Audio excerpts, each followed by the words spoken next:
මේ කාල සීමාව තුළ ඔබ ලබපු ප්‍රගතිය මොනවද? සම්පූර්ණයෙන්ම පොලිස් දෙපාර්තමේන්තුව පාවිච්චි කරන ආණ්ඩුවේ අතකොළුවක් විදියට. දැන් විපක්ෂයේ ඉඳන් මාර දර්ශනයක්. බේබි කතා කරලා යනවා. බේබි මොකද කියන්නේ? අන පහුගිය කාලේ සත්තුවත්තේ සත්තු 32ක් හොරකම් කරන් ගිහිල්ලා. දැන් මේ රටේ පොලිසිය ස්වාධීන වෙන්න ඕනේ. සත්තුවත්තේ සත්තු 32ක් ගැන කතා කරා. කරුණාකරලා සත්තුවත්තේ සභාපතිතුමනි CCTV චෙක් කරන්න කියන්න. මැද මුලෙන් එදා ආවද? 32 නෙවෙයි ඔක්කොම සත්තු අතට දහම් වෙන්න පුළුවන්. ශ්‍රීපාදස්ථානෙක් ගන්ටාරෙත් උස්සපු හාදයෝ නෙමේ සත්තු ගැන කතා කරන්නේ. කෞතුකාගාරේ කඩුවට කෙලවපු හාදයෝ. එහෙම බේබි තමයි මේ පොලිස් කොමිසමේ ස්වාධීනත්වය ගැන කතා කරන්නේ. පහුගිය කාලේ පොලිසිය දේශපාලනීකරණය කිරීම පිළිබඳව හැමෝම කතා කරා. බලය ගන්න හදනවා පොලිස්පතිවරයාට. මොකද්ද ඔබේ බලාපොරොත්තුව? කරුණා කරලා පොලිසිය දේශපාලනීකරණය කරන එක නවත්තන්න. අපි දැක්කා හිටපු පොලිස්පති දේශබන්දු. දැන් වෙච්ච දේ දන්නවනේ. පත් කළේ කවුද? ඒගොල්ලෝ පත් කළා අරගලයට ගහනකොට ඝාතන ගන්නකොට ආයුධ පෙන්වන්න ගිහිල්ලා මදුස්සේ මරනකොට මේ විපක්ෂ නායකතුමා ඔහුම කියනවා ශ්‍රී මුඛය ගැන. ඒ ශ්‍රී මුඛය අරුන් නෑනේ ගයන්ත.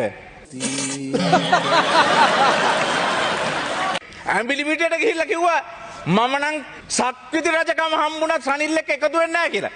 දැන් ඒ සජිත් ප්‍රේමදාසගේ ඒ ශ්‍රී මුඛය අරුන් නෑනේ ඒ කාලේ.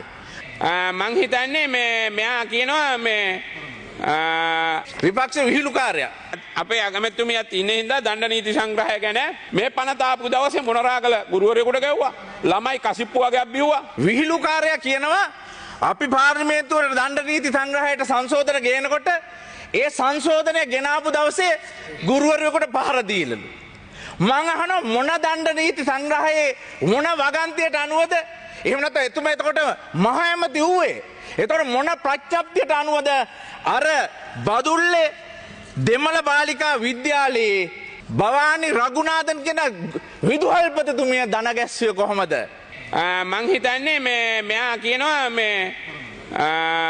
අපි කියනවා මේ විහිළුකාරයට විතරක් නෙවෙයි මුළු විපක්ෂෙටම මුළු රටටම කියනවා ජනාධිපතිතුමා අගමැතිතුමා කැබිනට් මණ්ඩලය 159ම ඒ අපේ ඒ වෙනුවෙන් ඔවුන් කරන කියන දේවල් ඒ සියලු දේ වෙනුවෙන් අපි වග කියනවා 159ම වග කියනවා. ඒ විතරක් නෙවෙයි රකින්නවා.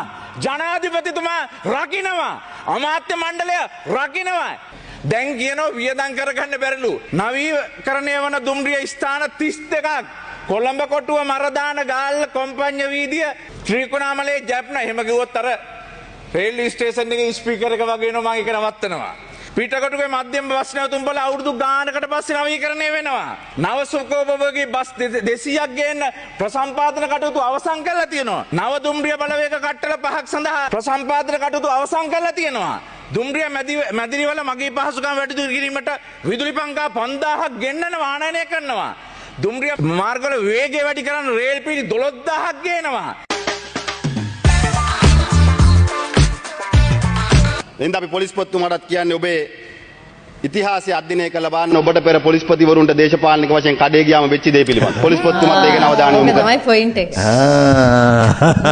ඔය කියන වචනේ බ්‍රෝ දැන් ඊයේ අනුර සේනානායකට මොකද උනේ කියලා බලන්න. දේශබන්දුට මොකද උනේ කියලා බලන්න. අඩෝ මේ නාමල්ද කතා කරන්නේ. අනේ මේ නාමල් ජුලම්පිටිය අමරෙනකොට OIC ලා පුටුව දීලා මේ යනවා ජුලම්පිටිය අමරට.